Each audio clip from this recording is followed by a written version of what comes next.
Olá. Deus levanta o rei Ciro e fala para ele que ele ia ser usado naquele momento para uma série de coisas que os judeus precisavam.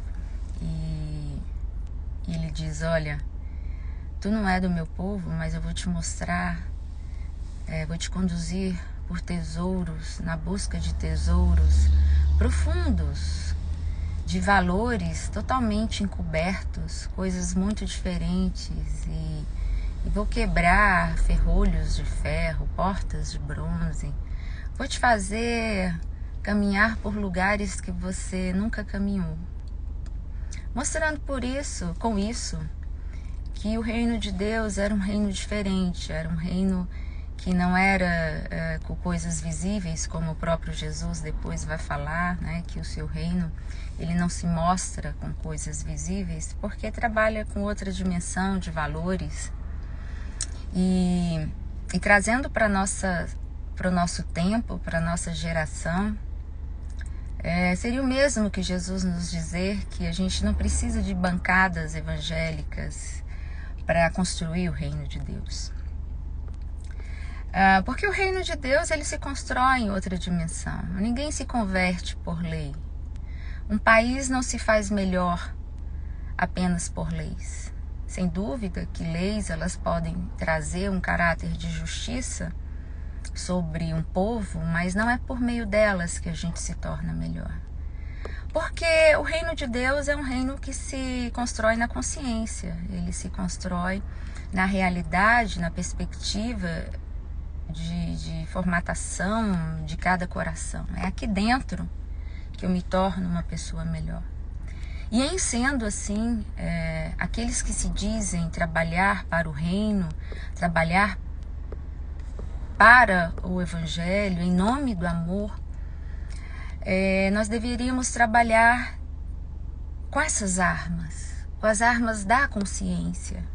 Jesus, se ele quisesse uma nova constituição ou até mudar aquele império, ele teria ali mesmo na frente de Pôncio Pilatos e de Herodes, como ele teve a oportunidade de dizer o que ele queria dizer, ele não disse. E aí você vai falar, porque ele veio para morrer. Não, é porque a dimensão de coisas com as quais ele estava lidando era outra, sempre foi. E os fariseus nunca entenderam, os homens da lei, os homens do templo, as grandes autoridades nunca entenderam que a dimensão do reino era uma dimensão que era inscrita na consciência, né? E por ser inscrita na consciência, ela vai se exteriorizar por meio de atitudes de amor, de atitudes de perdão. E a gente tem que ter isso em mente sempre. A gente tem que renovar essa consciência todos os dias para a gente não se embebedar, né, por caminhos que nos parecem que estão sendo construídos para fora de nós e que levam o nome de de Deus, ou não é de Deus, é da igreja e não é da igreja. Hoje em dia eu vejo a igreja se misturando com o poder político e a gente não pode esquecer que toda vez que a igreja se mistura com o poder político, ela perde a sua voz profética sobre a terra.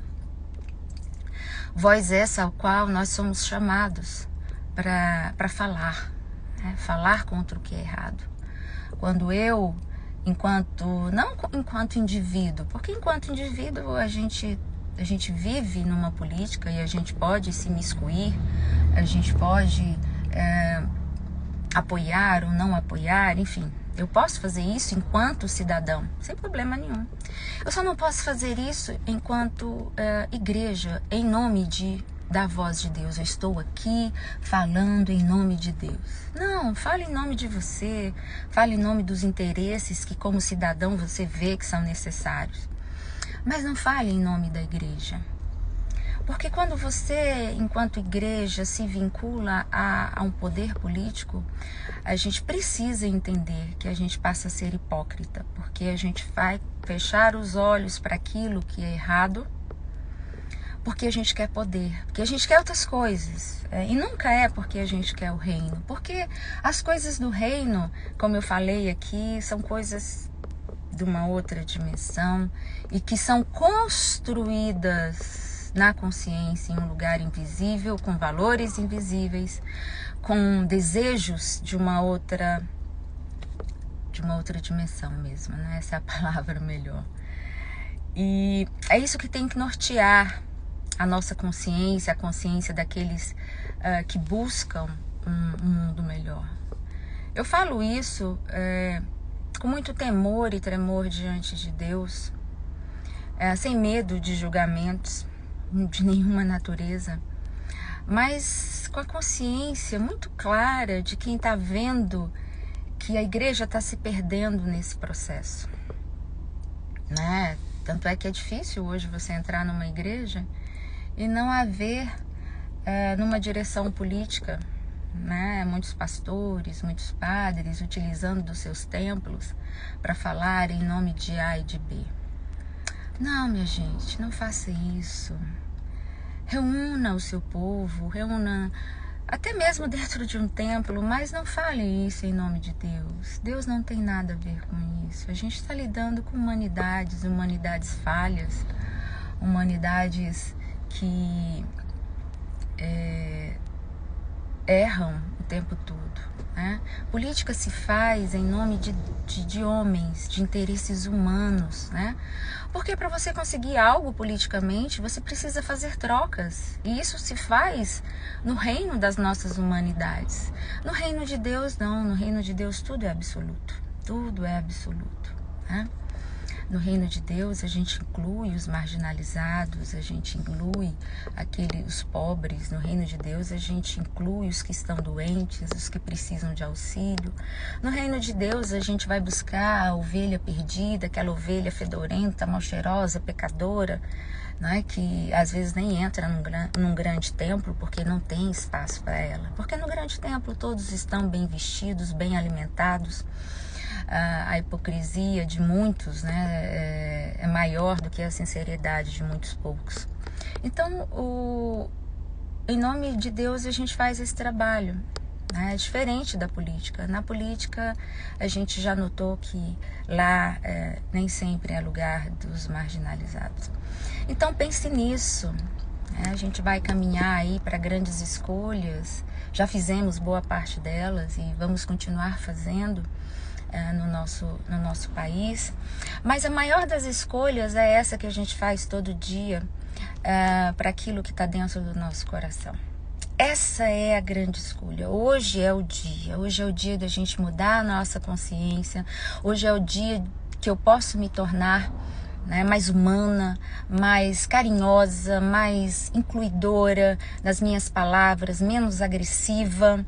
Hoje é o dia que eu posso ser diferente, que eu posso perdoar, que eu posso ser mais tolerante, que eu posso pensar e incluir gente que não é igual a mim, mas que pode fazer parte, sim, da minha caminhada e pode, sobretudo, incluir essas pessoas para que elas se sintam mais amadas, mais acolhidas. Ontem foi um dia importante de eleição, sim, mas hoje é muito mais. Hoje é muito mais. Porque eu posso fazer diferente, né? Hoje eu posso ser mais humana. E como Cristo falou, né? Esse é o dia chamado hoje. É no dia chamado hoje que a gente pode se assemelhar a Ele, ao Pai das luzes, ao pacificador, ao Rei dos reis, àquele que abre e ninguém fecha, aquele que fecha e ninguém abre, aquele que levanta da morte e ressuscita o morto, caído, machucado, aquele que não tem poder nenhum que possa se sobressair dele. Por isso, hoje é o dia de fazer tudo diferente, de fazer coisa nova entrar no nosso coração, de construir, mesmo apesar de nós, mesmo apesar de mim mesma, apesar de quem já fui e de quem ainda muitas vezes ainda sou, eu me levanto na confiança daquele que ressuscitou no terceiro dia e que me diz: vinde após mim, tomai a vossa cruz, se levante e siga-me. Esse é o convite para essa segunda e para essa semana e para todo sempre. Bom dia.